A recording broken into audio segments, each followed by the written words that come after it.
Welcome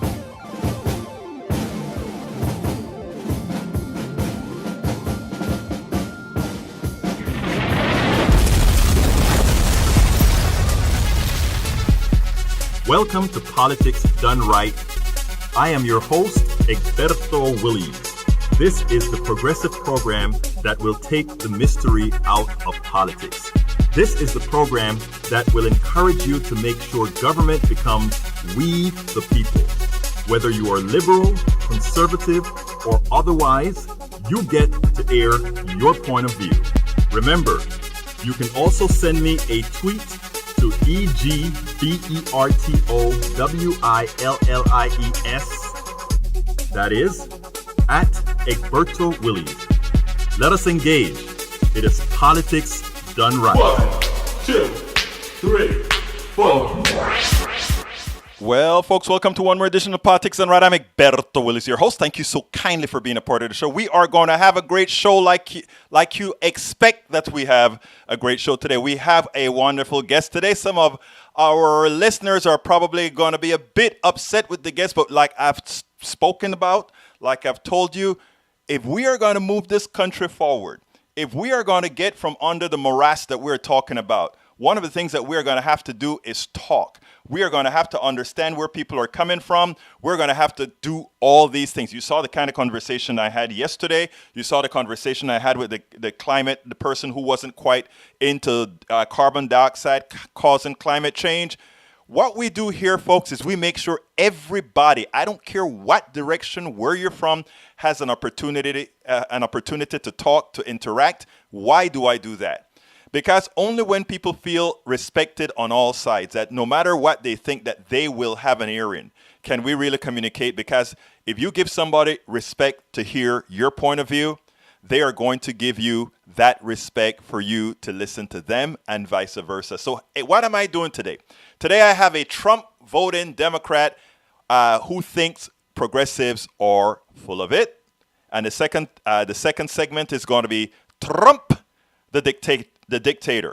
Julie Kendall Driscoll, a Trump voting Democrat, will explain why many Democrats believe progressives are doing it wrong. Donald Trump, the Dictator, second part. So here's the deal. Julie Kendall Driscoll is a former Democratic boots-on-the-ground activist who embraced every policy position and bandwagon of the Democrats until 2016. She was a Bernie supporter, but more than that, she felt she couldn't support Clinton. When she saw the viciousness of the left due to her defection, including losing 700 Facebook friends even before she publicly said she voted for Trump, she dem-exited and cast the first Republican vote of her life for Trump. She says she is still a progressive, liberal even, but she says she can't sign on to what the Dems are now doing, where they're going, and who they are. Second segment will be Donald Trump, the Dictator. I'm going to read about what Robert Reich had to say. So without further ado, let's go to Julie. Julie, how are you doing today, my friend? I'm doing fine. Great. Did I do you well by the introduction, my friend? Yeah, you did. I mean, you absolutely did. No, but I think I heard a little hesitation there. Remember, we do frank talking here, so you can give me your hesitation. Yeah, I think we did, but I guess, no, we can move on. No. Julie, we are frank in this discussion, and I want to hear, I mean, that's how we communicate. We don't want to we want people to know that they can say whatever they need to say. Yeah, well, what I feel like is that there is this position on the part of Democrats, liberals, progressives, whatever you want to call them. And I consider, like I said, myself a progressive. I have a lot of progressive people, I have a lot of liberal people. But the all or nothing approach is what has driven me away.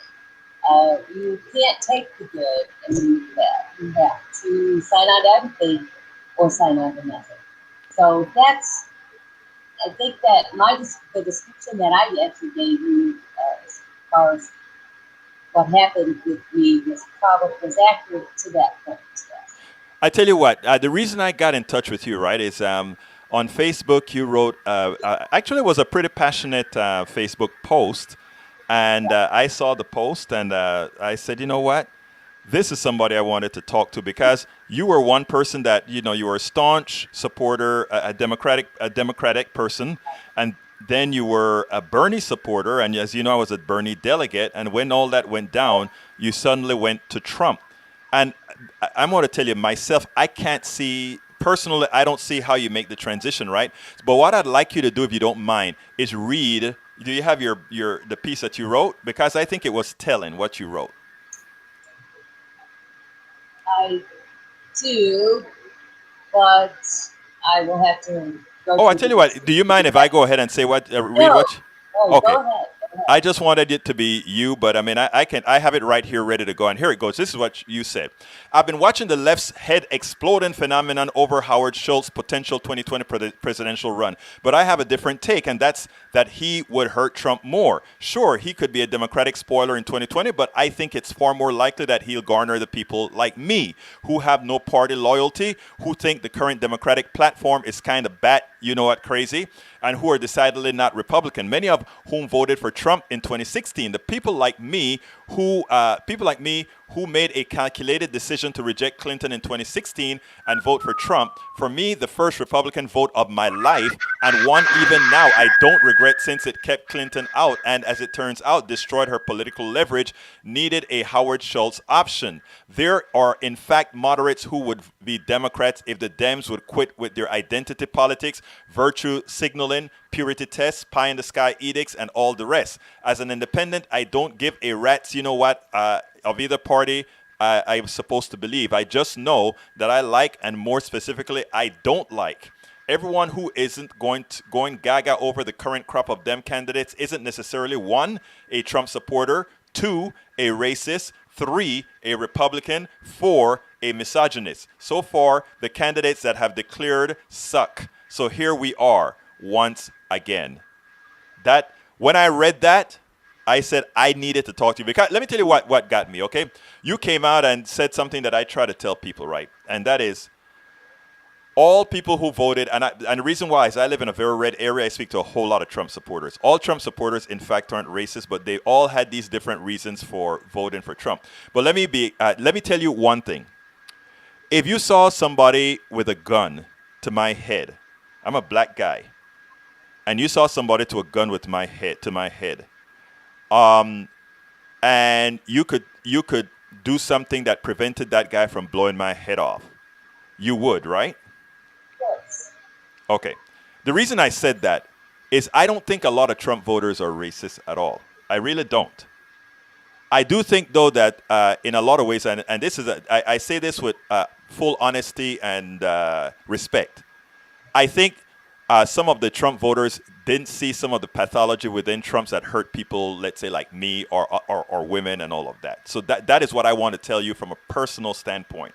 Not judging you as far as being a racist or anything like that, but something that I want Trump supporters to understand from somebody like me or women or minorities or gays or whatever. Do you get that? I do. What I want to correct you is there's probably a huge difference between a Trump voter and a Trump supporter. Mm-hmm. I don't have a MAGA hat. I don't. Right. I have a blended family, a biracial family. I grew up in a community and lived my whole life and raised my kids in the community in the Chicago area. 65% black today. Okay, and I've lived there all my life. So I'm not a Trump supporter. I don't hate him like everybody else does. I just don't. But I am by no means to call myself a supporter. There's many things that I don't like, and many things that I criticize. And people ask me a lot, why do you always just come out after the Dems? Why don't you criticize Trump? Why don't you criticize the Republicans? Well, and I tell them, and I'll tell you, I don't expect anything from Republicans. I never have. I spent my whole political life working against their interests, against their policies. So for me to make a Trump vote, for me to vote for Trump, it was a slap to the Democrats. There were very few ways of it. People like me who rejected Clinton, who rejected the DNC and the establishment, could make a point. And my point was, okay, you may lose to Trump, and maybe this will get you on the right track. But it didn't. It didn't. It didn't change anything. They're Okay. still doing the same things. And I'm going to add, first of all, you'll probably be surprised at some of what you just said. I am 100% with you where it comes to the Democratic Party. But I always thought about changing from within. But beforehand, I tell you what, I have a caller. Caller, I want to finish this conversation with Julie first because I want to. There's something profound, and she's willing to discuss some of these issues, and I appreciate that. So, but stay with me, caller. I'm definitely going to bring you in. Here's what I want to ask you, though, Julie. I really understand that, right? I am not I don't particularly like Clinton, Hillary Clinton, that is. A lot of my friends do. Women, especially women, baby boomers or whatever, they saw in Hillary, and sorry for the fan that goes off and on with her, but that's okay. They saw in Hillary their last hope to see a woman ascend to the presidency to break a barrier. They also saw a woman, a strong woman. They didn't look at Hillary as the neoliberal that I see her as, or the opportunist that I saw her as. I thought Hillary in her past was a wonderful person as far as all the good stuff that she did. I did think that she changed later on. I voted for her. I wrote blogs supporting her and all of that because I thought between her and Trump, she would have made a better president. Now, for you, my question to you is: don't you think, to spite the Democrats, you somewhat hurt your personal economy? I don't. I don't necessarily. Okay, explain. Personally, I don't feel disadvantaged in any way. Now, I have to say that I didn't really feel disadvantaged during the Obama years either. I mean, Obama, as you know, pulled the economy back to the point. We give him credit for that. We give him credit on setting us on the right path. I would never deny any of that. Whether I think that Trump has actually hurt the economy, no, I don't. And I don't know that the facts would back up that the economy is worse. I mean, and I am not an economist, and unlike some, like the president protest, for example, I do not come out and talk economy and things that I don't know about. But Right. what I do know personally, no, I'm not disadvantaged. I don't feel that way. Let me tell you something, okay? Because, and I think that is where progressives have failed. You just gave me a very important place where progressives have failed. Because I can probably enumerate to you instances where current Trump policies are hurting you. The fact that you don't know that is a failure of progressives not to have gotten to you. Do you follow what I'm saying? I do follow what you're saying. I also think that maybe it could be that being a middle class person that I am, it could be that I just really am not affected. If I were really low income, if I were dependent on the government for sustenance, then I believe that I would be hurt. Because I want to reiterate, I do not like Republican social policies. Do not. Never have. Right. Now, I don't. Let me say one thing, Julie, because the reason I said it is progressives who haven't gotten the message out, right? Is I'm going to give you just a few policy things, right? That I know without knowing you or knowing your personal economy or anything about you, I know hurt you. When Donald Trump said that he allows more benzene in the air, when Donald Trump lowered the regulations for gasoline, meaning the tanks that are in your neighborhood can leach into the ground, when he changes the regulations on particular air things, and remember, I'm not even talking your economy now, I'm talking your health.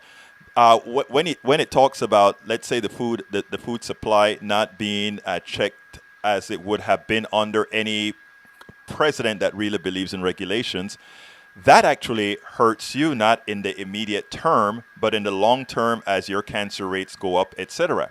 So that is something bad. Now, let me ask you a question as far as, like, let's say healthcare. Do you work for somebody that gives you healthcare or not? I do. But okay. I do. But my husband is retired, so he does that too. Right. So. Yeah, I do. But yeah. I mean, we can't even begin to talk about how many ways healthcare is failed and how many ways it needs to be.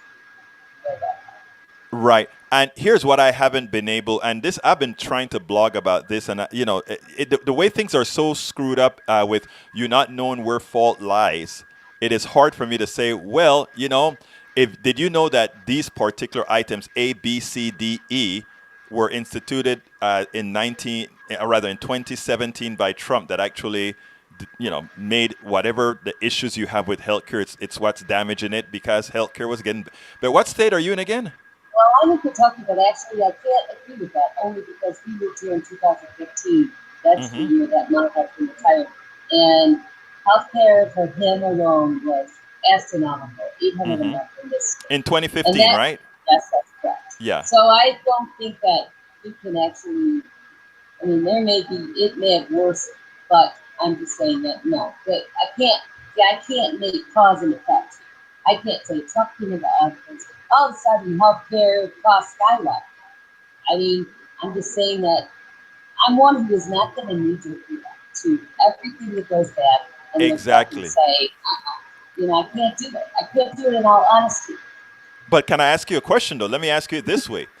Um, and that is okay that you're not going to make a knee-jerk reaction. You're not going to let somebody just say, okay, Trump screwed up healthcare and you accept You that he might have screwed up health. You won't. And you shouldn't. In fact, you shouldn't on any side. However, is your mind in a position, or do you have the mind that, let's say you are a reader of my blogs on healthcare, where I come out with the particular items that show, well, by changing this, it means this will affect you.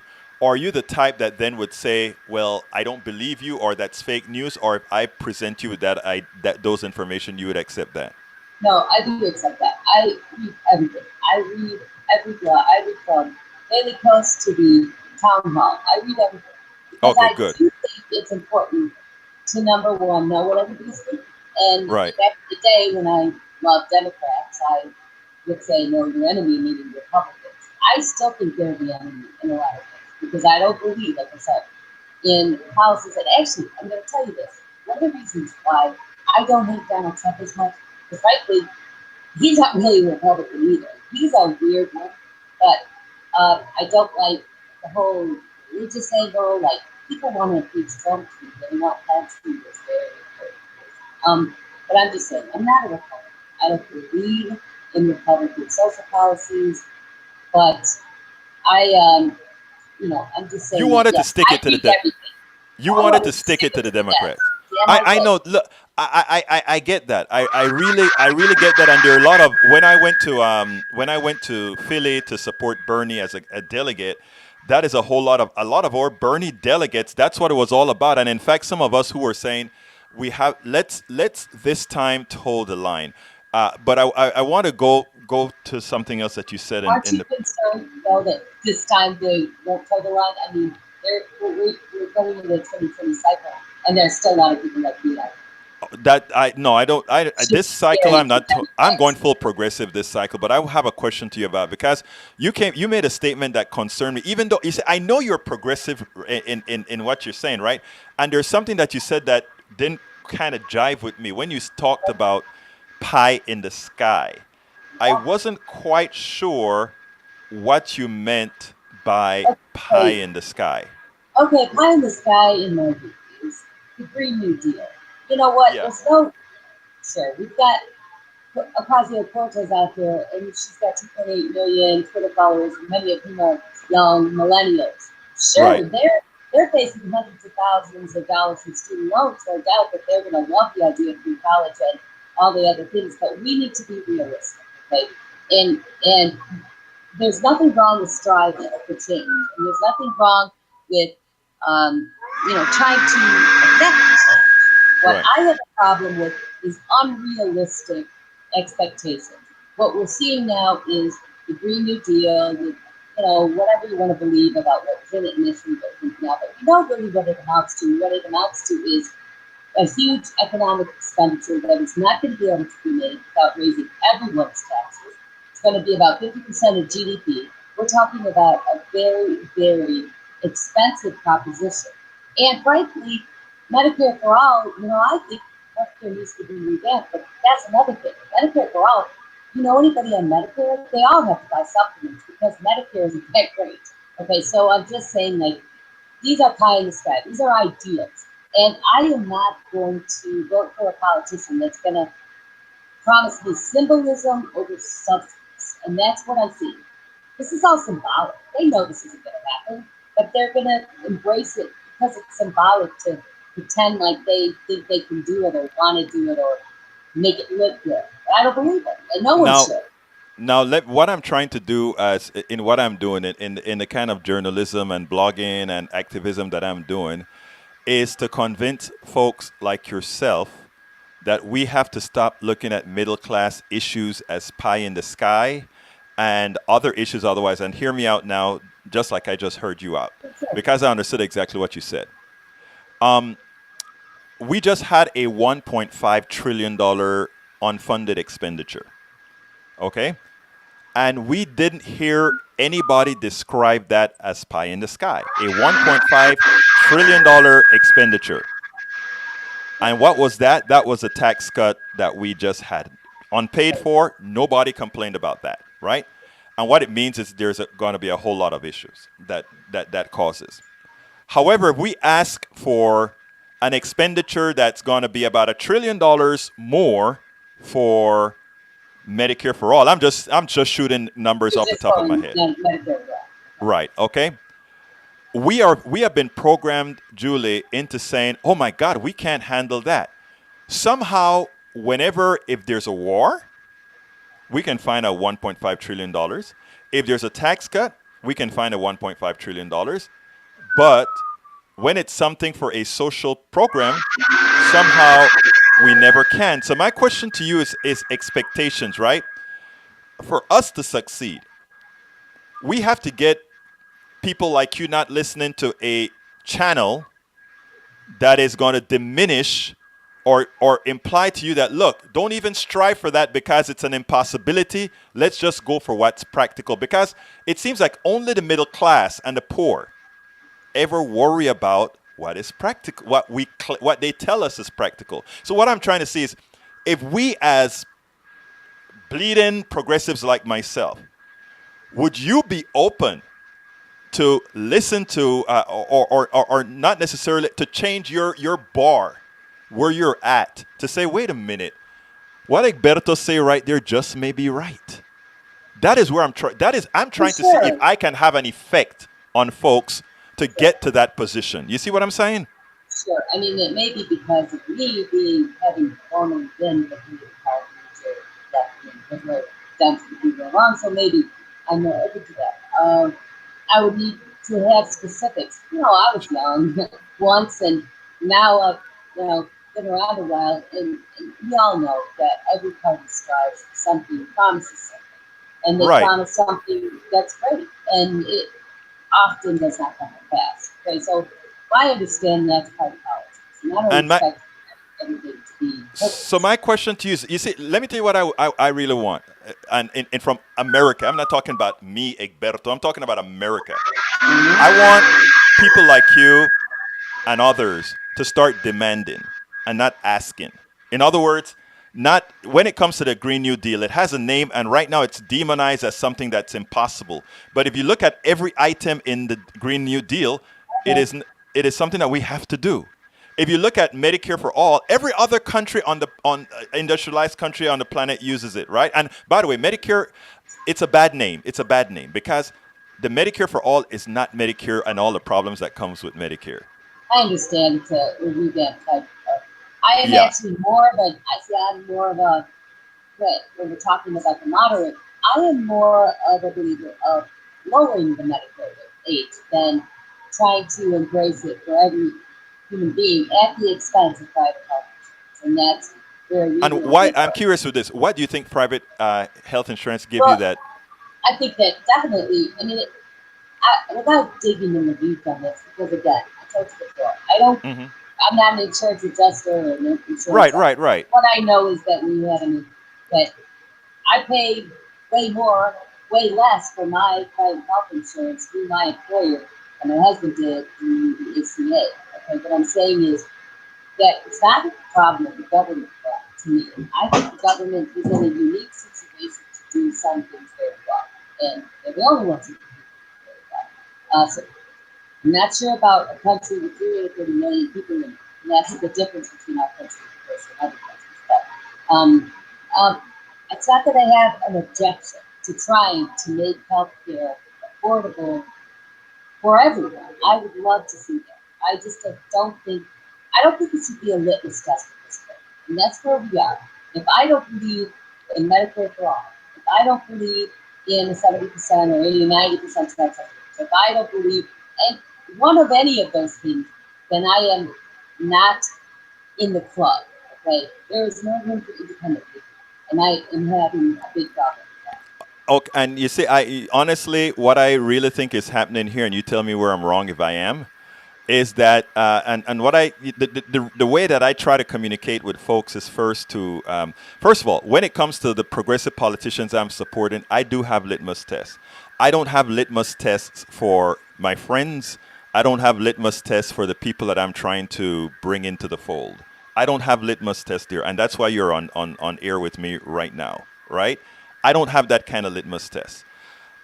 What I am hoping to do with what we're doing is seeing, or not seeing, is trying. Because I think a lot of ways, the way we communicate, if you have a barrier to communicate with me, there's nothing that I'm going to tell you. The next thing that you're doing is you're trying to get a comeback to me. I am not trying to get a comeback to you. I'm trying to figure out if ask you if I am, because I do a lot of blogging as well. If you're reading my blogs and you start to read it with an open mind and it starts to say, oh yeah, just maybe we can do that. What I tell people on my show all of the times is there are people that have come onto my show and changed my thinking on issues. Is your thinking possibly able to change as well? Sure, I am not set in stone really anywhere. What I would ask you this is, with the all or nothing approach, I mean, you clearly I'm not saying you personally, but I Right. think that the Democratic Party in general, the progressives, as you call it, or whatever they want. Where else in life does that really work? I Where you don't think can't take, can't pick and cherry pick the things you can live with and get rid of the rest. I don't think I think the Democratic Party, the establishment part of the Democratic Party, is more like you. In other words, they are not. It's a side of the party that's like my side of the party, the left side of the party, that is all or nothing. But I'm one of those all or nothing that's different, because I'm the all or nothing for the politician, because I want them to be leaders. But when it comes to people, I am for being, in the Bible sense, the fishers of people. In some other religion sense, the person that is trying to sell the case, we can't get anywhere if we can't convince the Julie Kindle Driscolls of the world that the way that we are talking about is better than what is happening right now, or whatever. I mean, and that's what I try to tell people on why it is that I speak to everybody. If I can't talk to you and I can't convince you, it doesn't give a damn what I think, right? I have to first get to you. And we don't have to be hostile about it. Exactly. I believe that I can disagree with some things, and I don't disagree with everything you say. Right. And by any means, and I will, I believe myself to be open-minded enough, but we do need that dialogue, and I don't think that we're going to get it, and I think that right now is a watershed moment for the whole Democratic Party, actually, which is why I constantly criticize them. I used to love them. They were the love of my life. I was an activist. I ran around and I protested on behalf of just about every progressive, policy position that whatever it was. And and they really let me down. And so, yeah, stick it to them, sure. And Let that's me part of it. let me come in and say something. Donald Trump is really a polarizing guy, okay? And what he did is he showed fractures within people. He showed fractures within families. He did all kinds of things like that. And that is what that created. And rebuilding from that is going to take a whole lot. And it's going to also take a whole lot of people who are willing to just say, you know what? Let bygones be bygones. I've already done the bygones be bygones a long time ago. I live in a red state in a blue county that is in a very, very red suburb. That's where. So interestingly, I speak to a whole lot of folk that are actually not progressives or not Democrats, but Trump voting conservative Republicans. Okay, so I mean, let me get this caller in and see. Like I said, I keep everything pleasant. So let's go. And caller, come on in. You are in 314. Come on in. Yes, and I'm a Trump supporter. How you doing? All I'm right. African American, and I'm a racist. No, did I ever call you a racist, or did I even call Julie Kendall Driscoll, No, I who is don't need white, you. a racist? I'm telling you right off the bat, I'm a racist. Oh, you are a the racist. Things that I hear, yeah, I'm a racist. Why? But you was talking about progressives. What is it that progressives have? Ideas that they have that they want to put forth. And you mentioned where you live. You live there because you want to, but Of course. yeah. So what is it? What was your question, my friend? You was making mention of progressives and this new green thing where I think that Cortez is trying to promote. Well, you believe it or not, this was out before Cortez, Alexandria Cortez, Ocasio-Cortez. It was in for a long time. And she just happened to have the notoriety now that it really carries a whole lot of weight. But, it didn't just appear, So, but I don't know what your question is because I really want to answer what it is that you're saying. Well, no, I just, what it is that, I'm a Trump supporter. I think what he's doing is very good. Mm-hmm. And the reason I voted for him, as I told you before, is because of the issues in tariffs, issues in tax reform, and so on. So, the funny thing about people, I talked to some folks saying that they have done their tax, they filed their income tax, they're not getting as much back as they had in the past. Right. And I tell them, I say, well, your tax rate is less, you have more on your paycheck, and you're paying less taxes, so therefore there's less that needs to come back, that can come back. So when you have people that don't have enough gumption to realize that, I don't know what to tell you about them.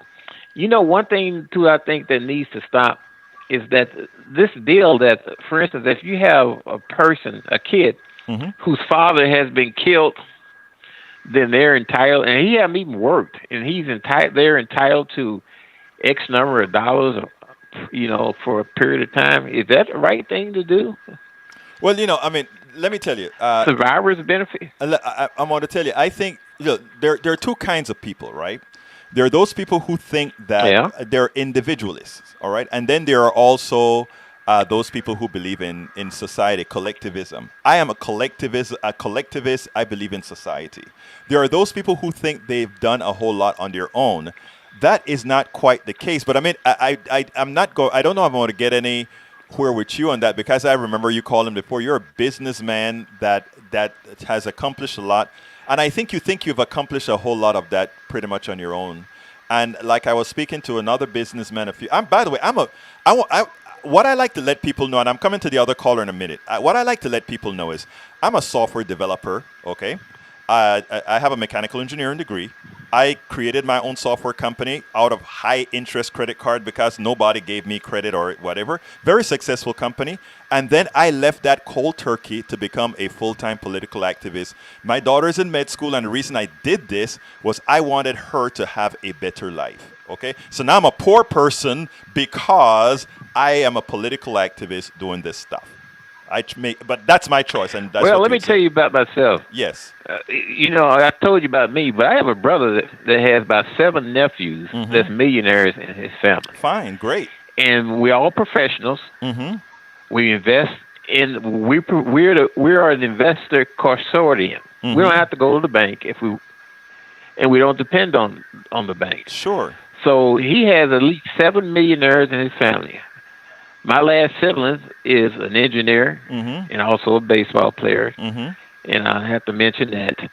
But, I'm for less government, you talk about this Medicare for all. Right. I'm not too clear on that. Mm-hmm. I think that the people that pays into Medicare should have the opportunity to collect it. If you haven't paid into it, well, I don't know how you're going to be able to get the full benefits out of it until you pay into it. I really understand that way of thinking, right? And by the way, kudos to all the millionaires in your family, right?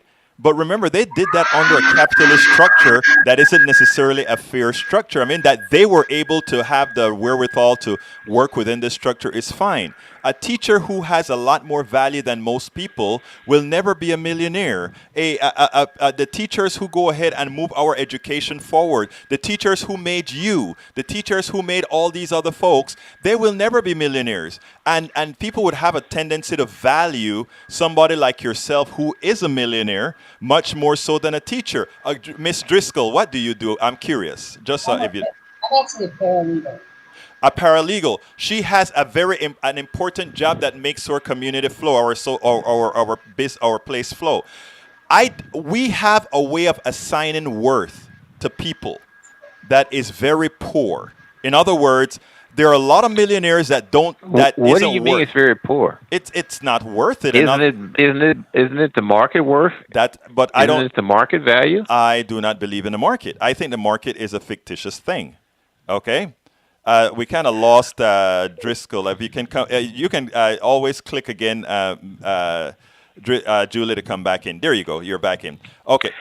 I'm sorry. I think that people who have a skill that's in high demand is going to gander a larger compensation for their skill than somebody who has less demand. Well, I mean, what I want to tell you about that is that the demand model that we have here is not a pure model. But I don't want to go into economics right now about this. And the reason why is because we're talking about a different issue. But you and I tell you what, when I talk about a modern monetary theory, let's have you back discussing modern monetary theory with me, because the reason why I want to talk about that is because we can then talk about real worth. But as far as millionaires don't impress me, right?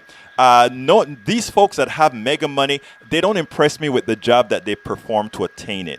If I look at the reason I take so much pride in the people that I talk to, the Julie Driscolls of the world, the teachers of the world, is because these are the real performers and the real people that this economy is backed by.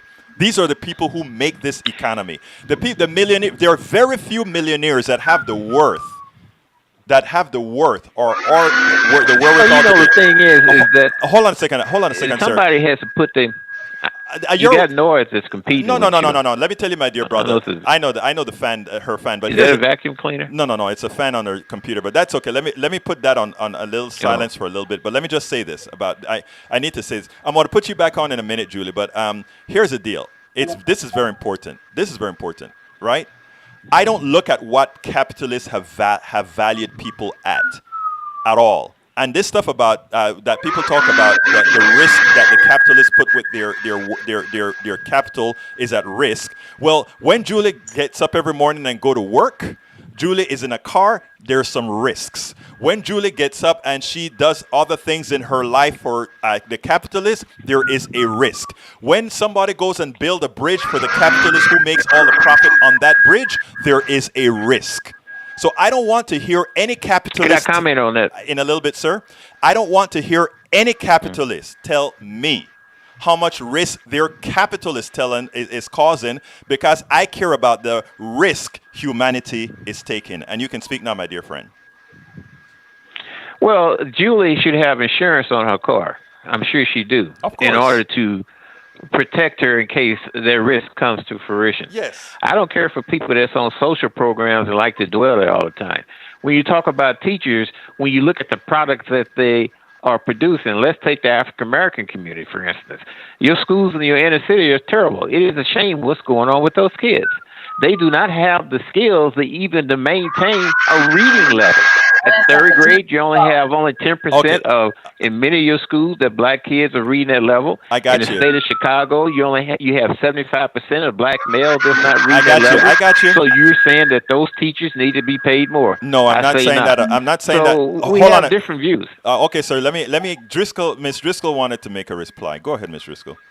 I was just saying that I grew up in a family, I get as an educator. That's not the teacher's fault. That's a lack of resources. That's a lack of And I can't hear her. Okay, I'll tell you what she says. Go ahead, Driscoll. That's the lack of directing resources to the right places. That's not the fault of the teachers. It's the fault of whoever is in charge of allocating resources. And a teacher with no resources is not going to have a good You know, opportunity to teach Julie kids talked. well. Exactly. Julie talks about resources and many other things, but let me ask you to go and hold a second, and let me get line number 424. 424, come on in, 424. Hello. Yes, you're on. Okay, so I agree with you on most things, but your ideologies on capitalism are terrible. Okay, go ahead Like and the way explain. you perceive capitalism is terrible. For example, you recently just said that in a society, billionaires should not exist, correct? What You shouldn't? just said that, right? What did I say, sir? You said that in this society, billionaires should not exist. Have you said that? What shouldn't exist? Billionaires. No, billionaires. There's no. There is nobody worth a billion. Absolutely not. So Oprah, Bill Gates. Bill Gates has made teaching rather easy. Yes.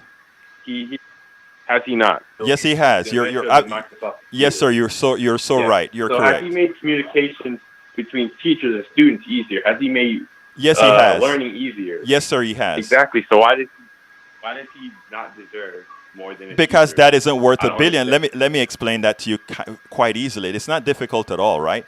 I'm a software developer. Okay, I develop software that somebody else uses to develop another piece of software that somebody else uses to develop another piece of software. Bill Gates is sitting on the backs of hundreds of thousands of people who made his ability to treat things made his ability to do what he's doing, right? He is the one. I mean, there are a lot of other people in that chain.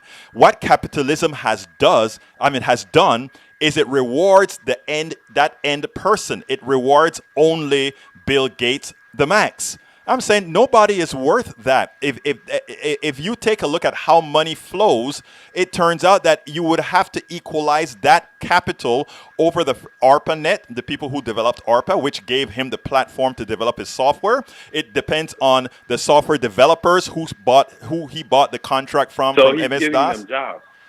No, So but Bill Gates and other capitalists they're creating yes, they are. jobs. Yes, they are. Essentially. Yes, They're sir. creating jobs. They're creating more jobs. than You and any I other are in person agreement. has. You know what's so funny, sir? You and I are in agreement with all of that. 100% in agreement that he does Like all I of said, I that. agree with you in most things, but your idea of billionaires not existing in this society, It should not you don't exist. think they should exist. I don't No, and the understand. I reason don't why is understand there why. nobody is the amount of capital if the relative capital created by these guys isn't $1 billion. In fact, it isn't $100 million. The thing about it is this: the way capitalism works. It allows a few to capitalize on the doings of the many. Okay, and What do you mean a few? Anybody can capitalize. Oprah, she came from the slum, yes, and now she's a billionaire. yes, she is. Anyone can literally capitalize. No, everybody can't. You're making it seem No, sir. Yes. It's a mathematical impossibility. It really. Here's what I'm trying to say, and this is what I try to tell people. Right? Extrapolate what Oprah did to 100,000 people, and it's impossible. Okay, what happens is the society, and this is a math problem, right? And Julie, I don't mean to get super technical and all this stuff, but what I'm trying to tell folks, get folks who believe in billionaires and that sort of stuff, is let them understand that it's a mathematical problem. The simple problem is this: if the economy grows at 2% on average, right, and the economy of wealthy people or people who somehow get on the top of the capital scale grows at 7%. It's a mathematical impossibility for all to do well. No matter how much you want to do well, you can't. It's not sustainable within our economic model, within the capitalist economic model. The problem we have is we have a fallacy that's been taught through the Powell Manifesto. And that's all I try to tell people. Don't just take my word at it or think, I know you agree with me for the most part, my dear friend. But what I'm saying is these are mathematical impossibilities. I'm curious, what do you do? I'm just, if you don't mind telling me. I'm a student, and I'm a hardworking student. And I want to be able to. And right. The thing with capitalism is that you control your future. You control your future. Excuse me. You control your salary. No, you don't. You can control your no, you salary. don't. No, you don't. You can. I'm a student. I don't. I'm going into a how old are you, sir? That will how old give are me you? financial security. How old are you, sir? I'm 20 years old. I'm glad to hear. Years old. I am glad to tell because you're the folks that I need to get to. But it looked to me like Julie wanted to say something. Julie.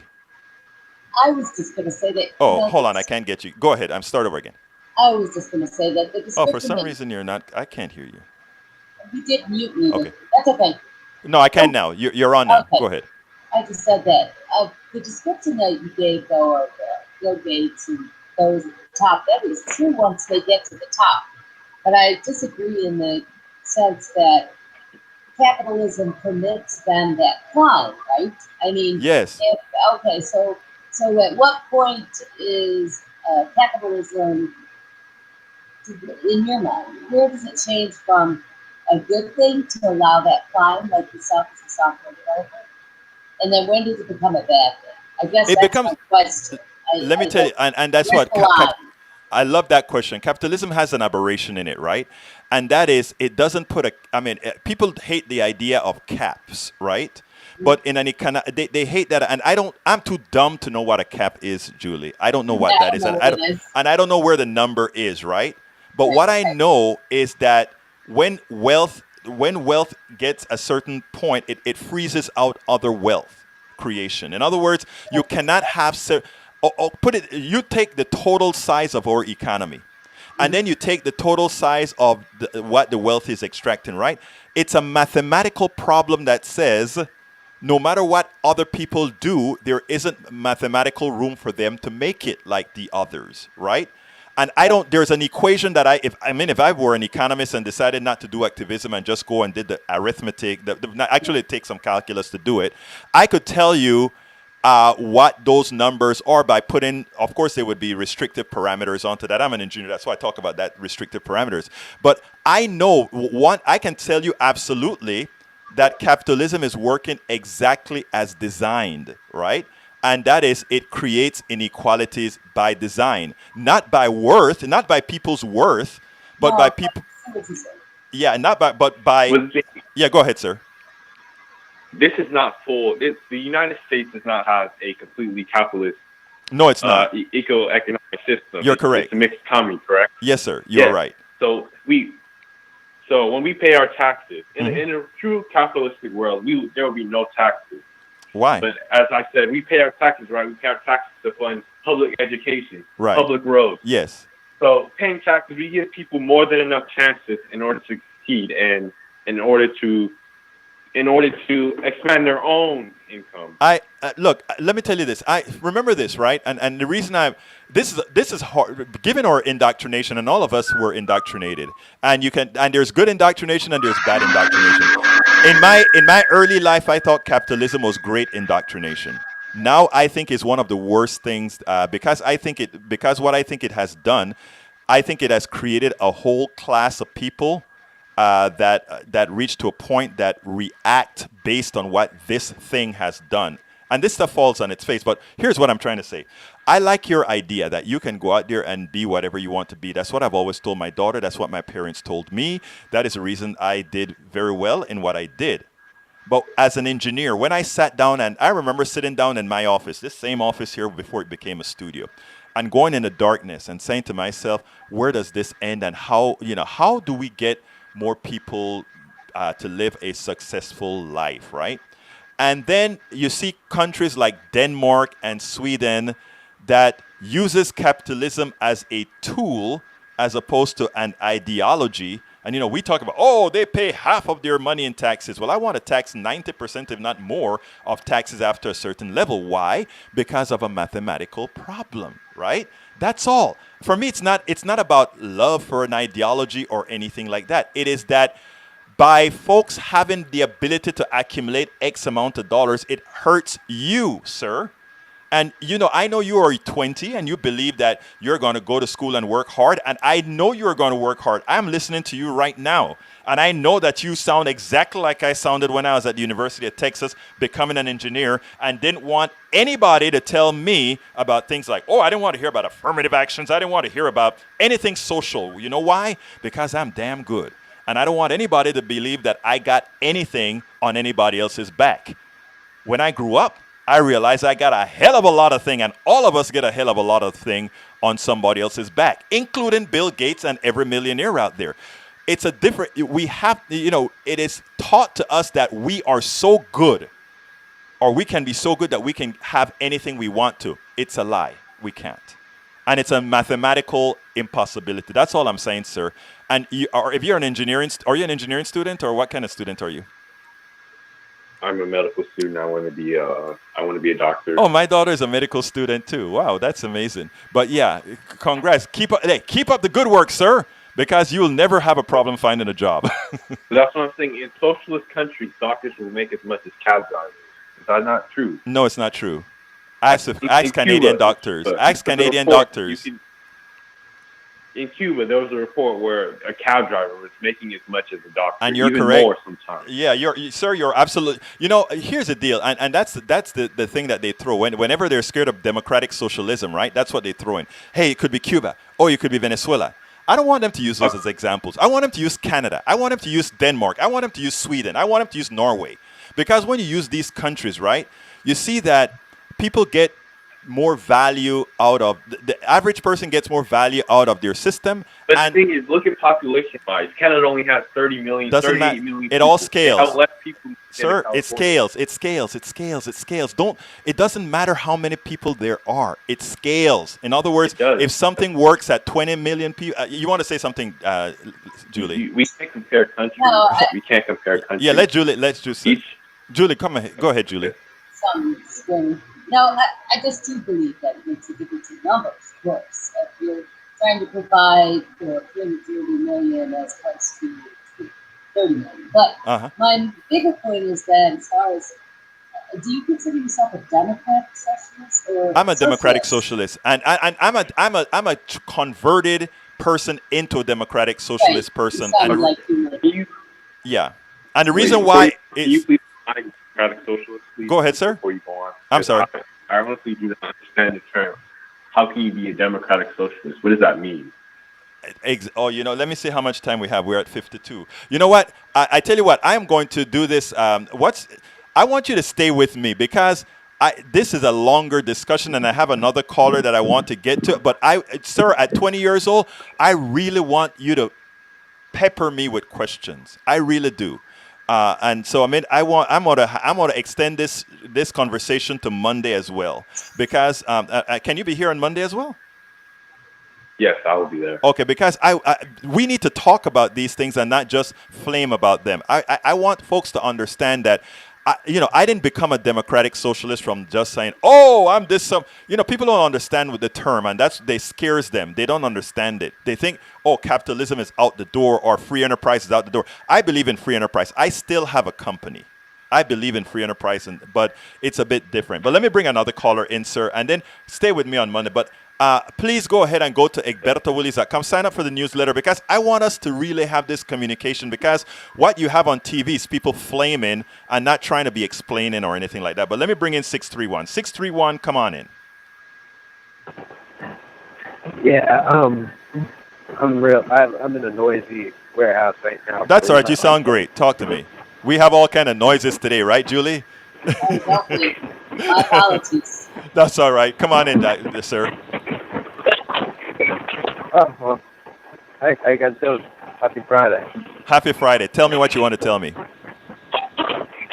I basically just tuned in, so I don't even know what the subject you guys are talking about. Oh, okay, no problem. I thought you had something to say. I'll put you on hold so you can keep listening. Okay, let me go back to 424. Is that you again? What was your name again, sir? 424.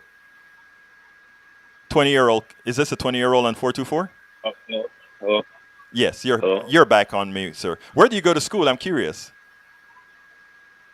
Well, I attend UNC, UNC. Okay, great. Chapel Hill, North Carolina. Excellent, North Carolina. Yeah.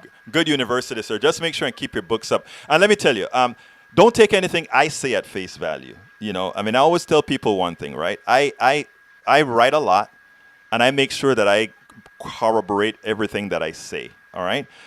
Research it on your own. But when I say things like the economy couldn't support 1,000 or so Oprahs or whatever, which limits the rest of the 350 million Americans, you know, because by design, capitalism isn't designed to do things like that.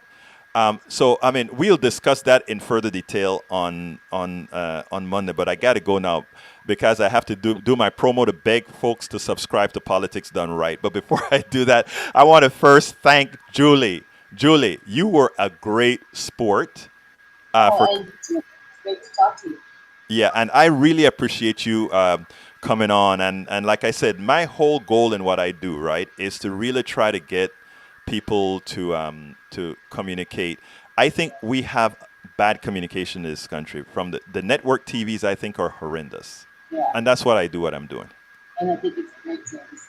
Thank you for having me on. Look, thank you so kindly. You have a wonderful day, okay? I'm going to do my promos, folks. I gotta make some money and ask folks to support Politics Done Right. My name is Egberto Willis. For those of you who are just coming in, please go to patreon.com/Politics Done Right. That is patreon.com/Politics Done Right. For those of you who support Politics Done Right, you can get to my book, How to Make America Utopia. I'm on chapter 2. I wrote chapter 1 and chapter 2. Chapter 3 is coming. Please go ahead and subscribe to our show. Go to patreon.com/Politics Done Right. It starts at $1.99, folks. Come on. And it goes up from there if you want. But again, anybody who subscribe will get access to How to Make America Utopia.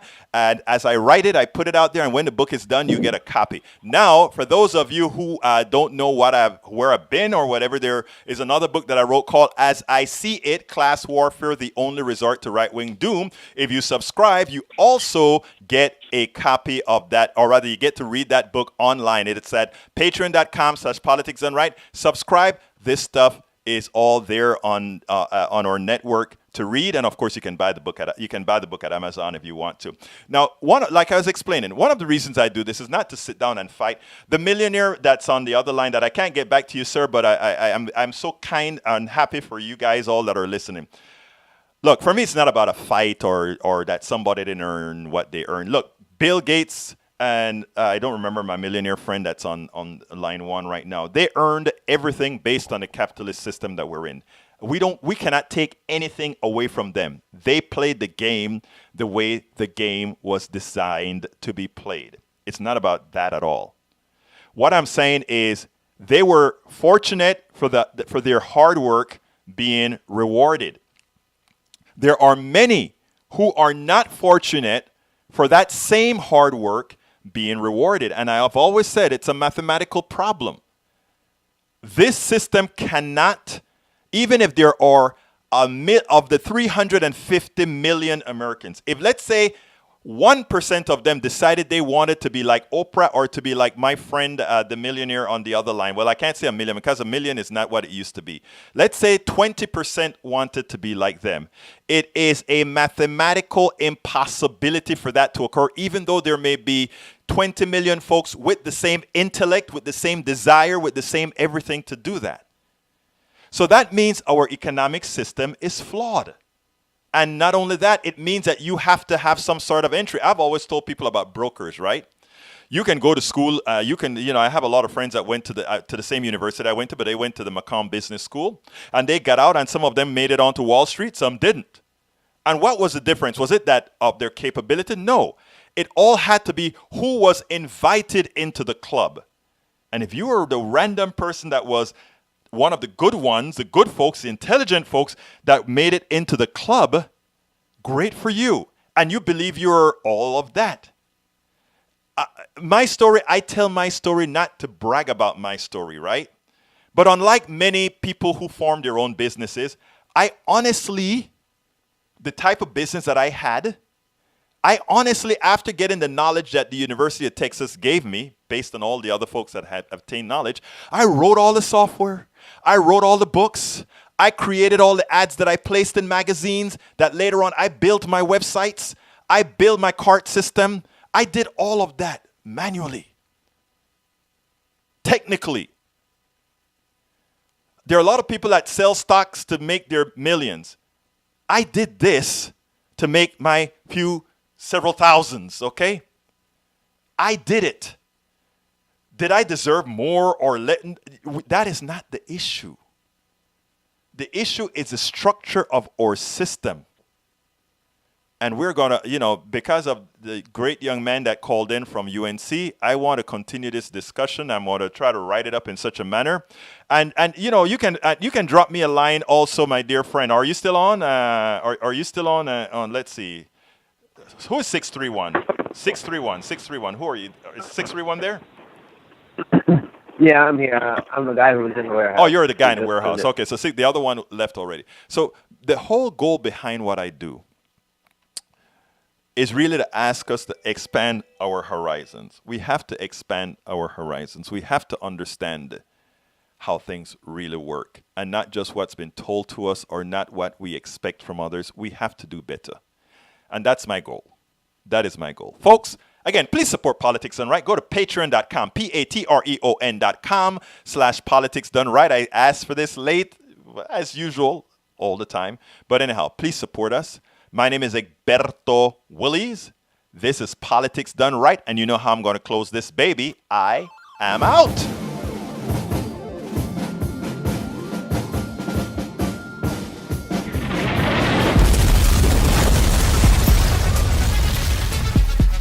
Welcome to Politics Done Right.